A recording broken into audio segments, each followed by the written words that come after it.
Hey everybody, welcome back to the channel. Today's video is going to be for 6.5 Creedmoor. And as I am talking to you, I'm priming up some once fired Starline 6.5 Creedmoor large rifle primer brass with CCI number 200 large rifle primers.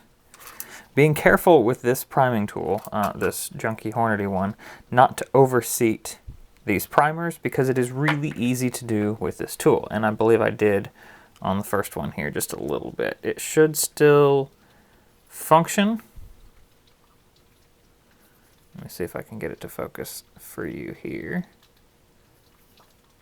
But you can see it's seated quite a bit below flush, and I want it just a little bit. Anyway, enough of my griping about tools. Today's video is working up a load for the Thompson Center compass. Yeah, this gun right here. I have just gotten done doing the trigger job on it with the M-Carbo spring kit. The bullet for today is the Hornady 123 grain ELD match. And you may be asking why I'm not going heavier for a match bullet in 6.5 Creedmoor. We will probably get to that at some point, especially if these don't do well. But these are the bullets I have on hand for the 6.5 Grendel. These and the 123 grain AMAXs, which we may also test in 6.5 Creedmoor. That's what I have on hand, so that's what we're going to shoot right now, because at this point I'm not able to afford to buy a bunch of new bullets for the 6.5 Creedmoor when we already have bullets in that proper diameter. So Varget is the powder. It is kind of high up on the list of good ones for this caliber, along with H4350 and a few others. But I've got plenty of Varget right now, so we're going to start with that and move on to other powders later if we have any trouble. I'm going to finish priming up 25 pieces of brass, and we will get into things here. One thing I should mention is that this brass has been full-length sized, chamfered, deburred, and the major carbon knocked out of the primer pockets. Load data for today. We're going to go up to Hornady's max, as I normally do with Hornady bullets, and we may end up going over eventually. I haven't actually researched this load online, but it normally seems like Hornady is kind of conservative with their data. But anyway, for today, we're going to start at 37.6 grains and work up to the Hornady listed max of 39.2. Now, let's talk a little bit about the overall length. As always, pardon my cruddy handwriting, but here's what we're going with. We've got 2.810 as our overall length for today, which is 30 thousandths shorter than the max measured overall length of 2.840. Here's a quick look at what the seating depth looks like at 2.810. You can see probably here that the boat tail starts about 2/3 to 3/4 down the neck of the case, which would probably be okay. And that's where we're going to shoot it today. Let me push this into Hornady's recommended length of a full 100 thousandths shorter, and we'll see where that ends up. And here's what it looks like at 2.710. And the boat tail is just below the shoulder there. And as you can see at that long overall length of 2.810, there is no trouble getting in this Thompson Center mag. Way plenty of room in front there. If we do see accuracy issues with this and don't get what we're looking for, I'll shorten it up and try that. But we are going to try this longer length to begin with. One piece of gear that I really hope I'm done griping about is my scale, because I have finally ordered the True Way Lux Mini scale, 1500 grain capacity with a resolution of 0.1 grain. I'm hoping that this will be a big benefit in trickling. The Hornady scale,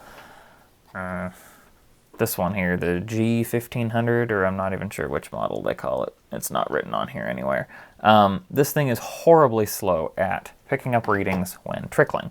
I'm hoping this one's going to be better. I still do have to go in and set the auto off function once I look up how to do that. But for now, let's see how it does trickling. First, I need to find a powder scoop. 37.6 grains is our first charge.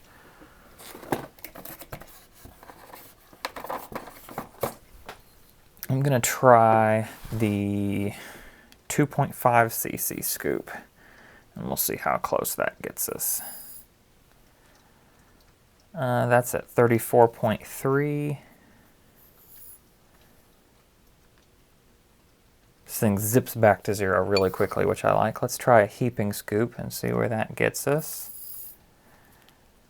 36.6, that's getting close. Let's try the next scoop size up. Also, what I like is there's an indication when it's 0 and an indication when it's stabilized right on the screen there, which is kind of nice.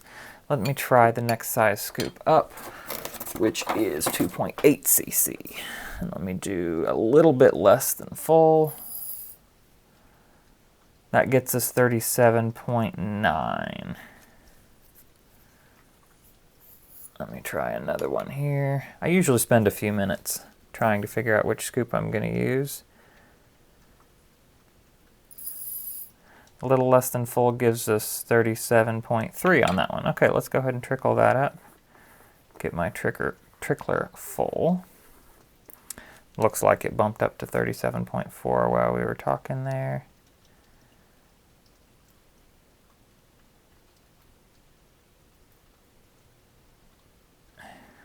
Still not maybe as snappy as I would like. Let's dump that charge in a case and make sure it zeroes back out. Okay, it does. All right, just as a double check, let's pour out from the case kind of slowly. Okay, there, and it's saying 37.5. So I am going to have to do a little more testing with this thing. I'm just putting kernel by kernel in here. There, it's reading 37.6 now. Let's lift it.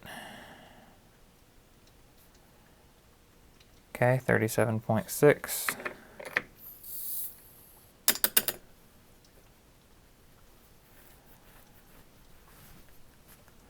All right, and it zeroes back out. So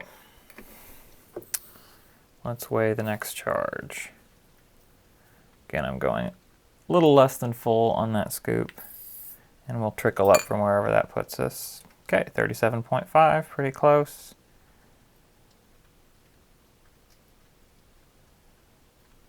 So I'll just kernel by kernel, and it did let me go one kernel over where I wanted to. As I was dropping that next kernel, it went to 37.6. So I guess it's not the quickest thing in the world, but so far I'm liking it a little better than the Hornady. The display is nicer. It's angled towards me, which I like. I can actually sit in a chair and do this rather than having to stand directly over top of it. Let's trickle one more here. All right, when I throw the exact charge, I like to take a few out and then trickle up back to, okay, it was wandering a little bit there, which concerns me. Okay, there's 37.6. Okay, it's reading a tenth lower on my negative value for the pan weight.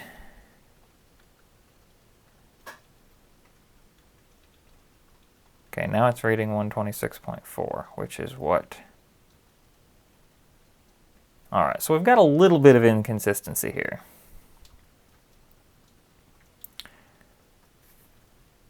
Looks like I'm varying by a tenth with each set down and pick up, but we're gonna go with it. All right. So I'm going to go through and double check each one of those like I have been. I did check this against the Hornady scale the other day when I was first setting it up and trying to figure out how it works. And the readings were right on with what the Hornady scale said, and it calibrated out the same and all of that. The one difference between them, and this is just something that I wonder about, the calibration weights for the two scales are vastly different. Actually, 10 times different. Here's the calibration weight for the Hornady scale. That is a 10 gram weight. Here's the calibration weight for the Lux Mini. That is a 100 gram weight. I'm throwing, well, let's weigh our next charge here at 38 grains.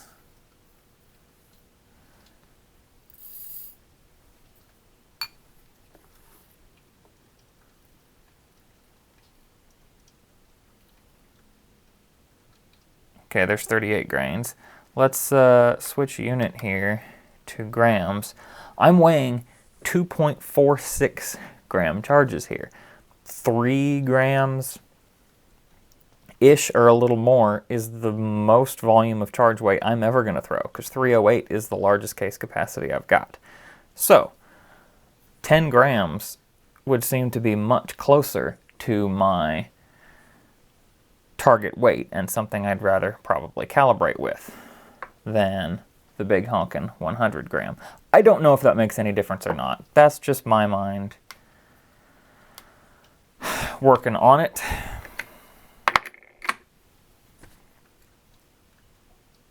Let me know in the comments if you think that matters or not. If you have an opinion. Alright, I guess enough about the scale for now. I will let you know later on what I think of it.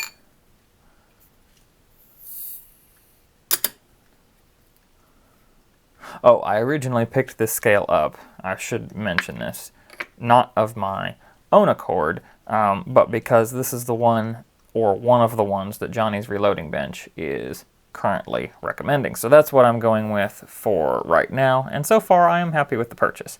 But I will let you know later on exactly what I think of it after I've been using it for a couple of months.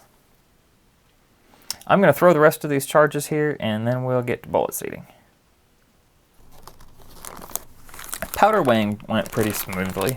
I didn't have wandering zeros like I had with the Hornady scale, and just that in itself is already a bonus.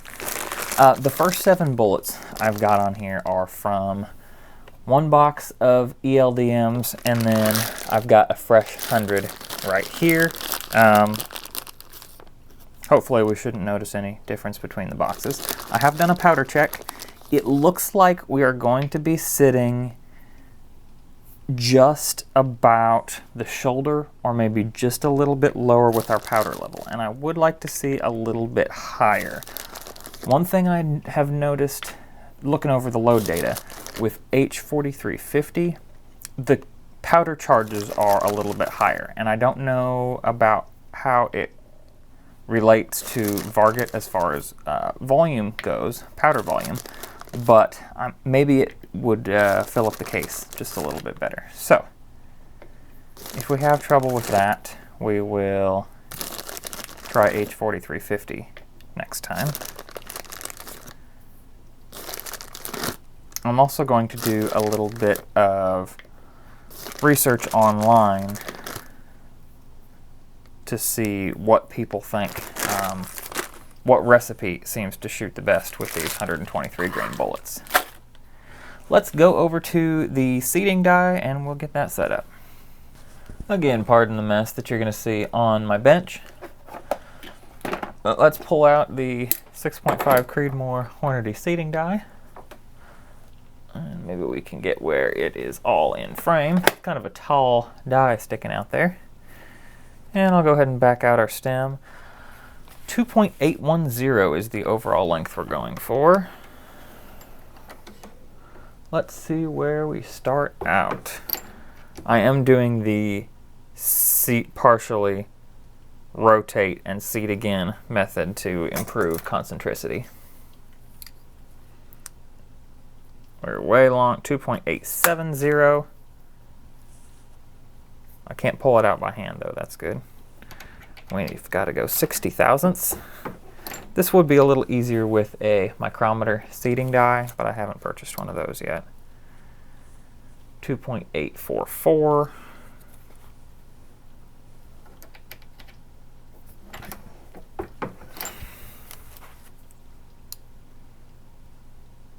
2.832.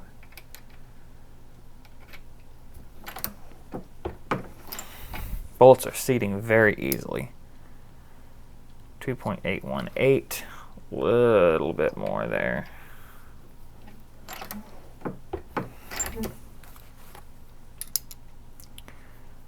Oh, accidentally bumped my 0.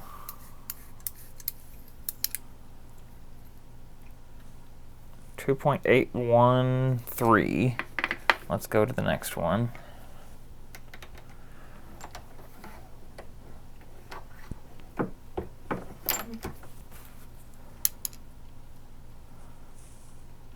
.812 or 115.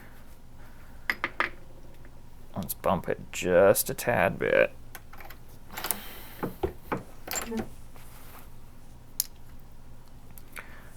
Got 2.8095. Let's see that first one again. 2.810. Let me see one more and I think we'll have our setting done.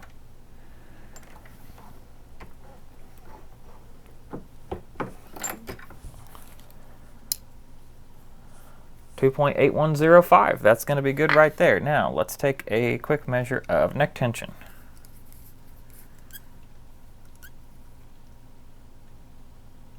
I've got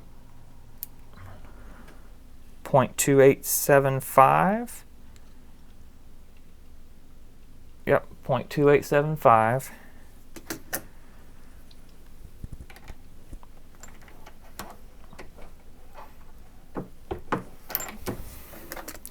And after seating, I've got 0.2895, 2 thousandths of neck tension. I'm going to be happy with that for shooting from the bench anyway. Might be a little skimpy if we were taking this out into the field. But that's going to be good. That load looks awesome at that long overall length. I'm hoping it will shoot well too. I'm going to get the rest of these bullets seated and then we will jump out to the range and see how they shoot. We are out here on the range getting ready to try our 123 grain ELD load. And it is sprinkling just slightly, but the clouds are trying to move aside. Excited, as always, to shoot 6.5 Creedmoor. Looking forward to seeing what this bullet can do in this gun. We did just lighten the trigger, so I'll also be interested to see how that works out. All right. I just got done shooting the Grendel, and it always strikes me how much more natural it seems to me to shoot this style of gun than an AR. We should be dialed in for a hunting 0, and I have moved the scope down 1 unit from that, so we should be in a good area on the target, but this is a different bullet, so you never know. We may have to adjust the scope after the first group here.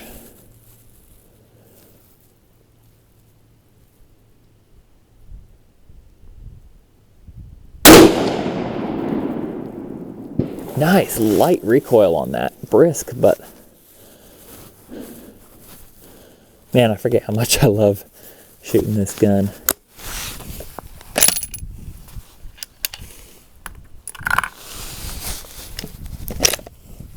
I also love shooting a bolt action and not having to chase down brass.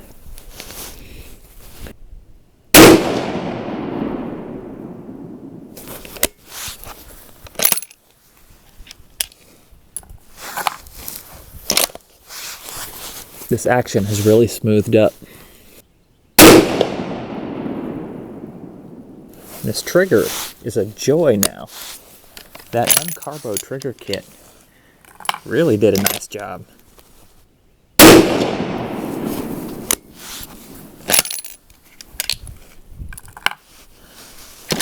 Oh, I should mention this gun was dead cold when I first started shooting.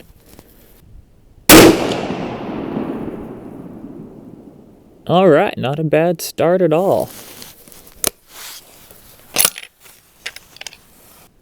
I'm going to leave the scope alone for now. A couple of those shots went a little lower to where we kind of want them. So I'm just going to leave it alone.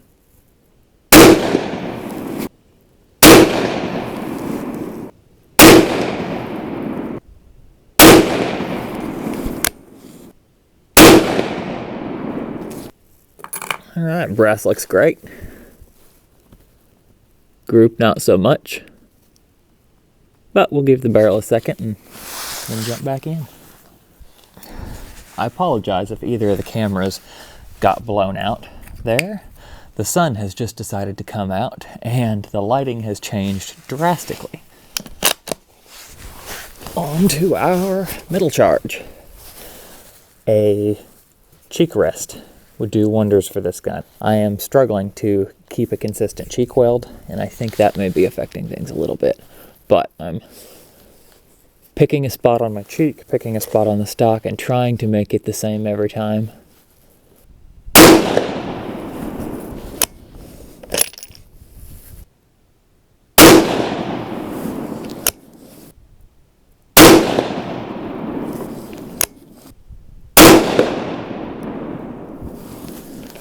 Whoo-wee! I'm thrilled with that group. Hate that that one shot was just a little bit outside, but oh my gosh. That's the type of stuff I reload for.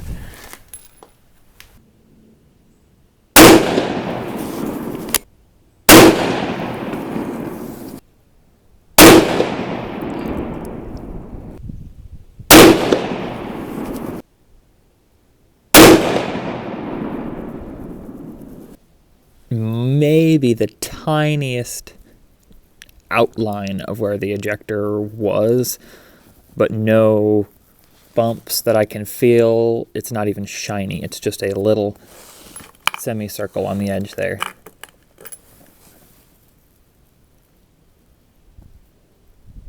Most of the pieces I can't even find it on. Last group.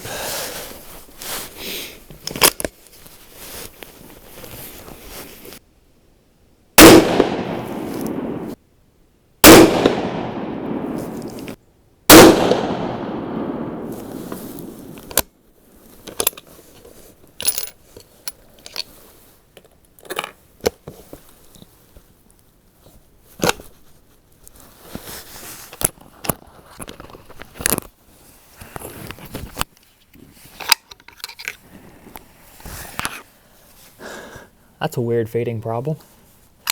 First time I had that happen. This gun feeds really smoothly for the most part. Takes almost no effort to strip the round off.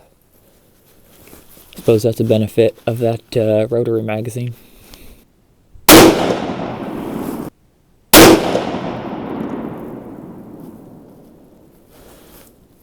Alright, none quite as good as that third group, but still not terrible.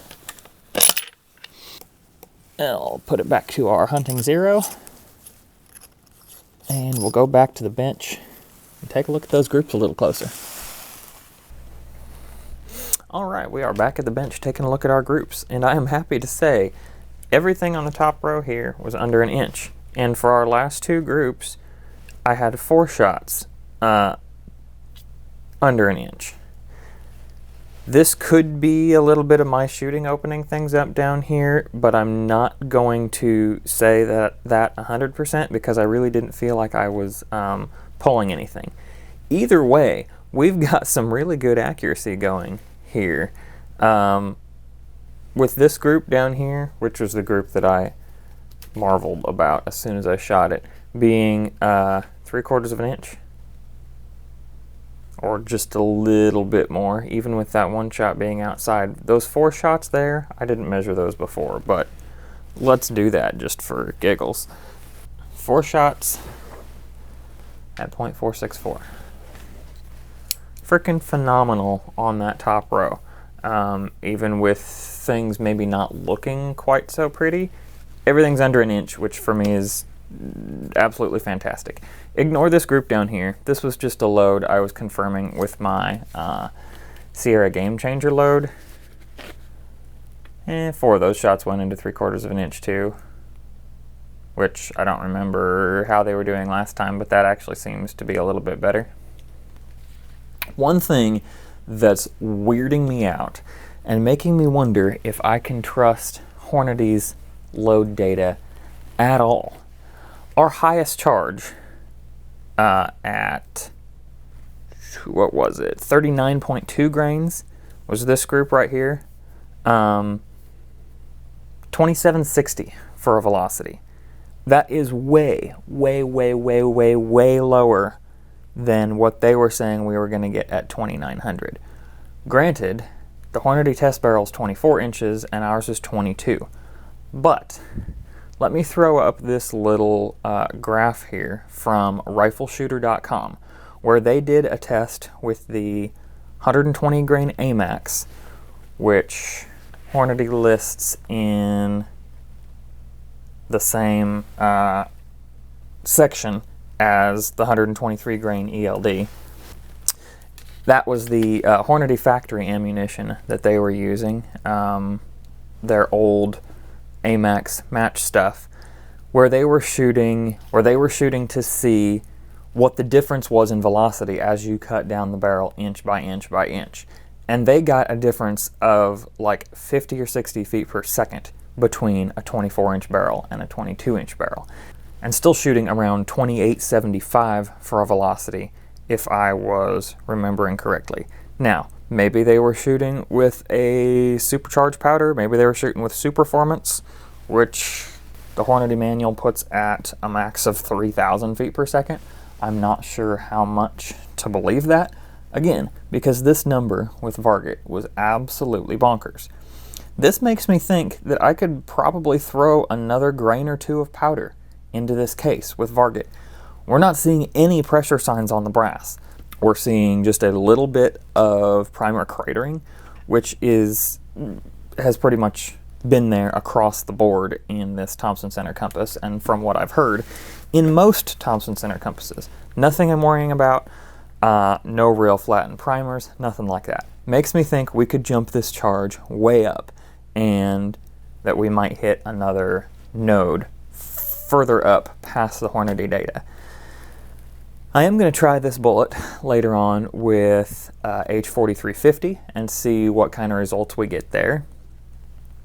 And chances are, before I do that, I'm going to do some research on the internet and see what charge weights other people use and have good results with, rather than going by the Hornady manual, which seems to be way, way, way off in velocity.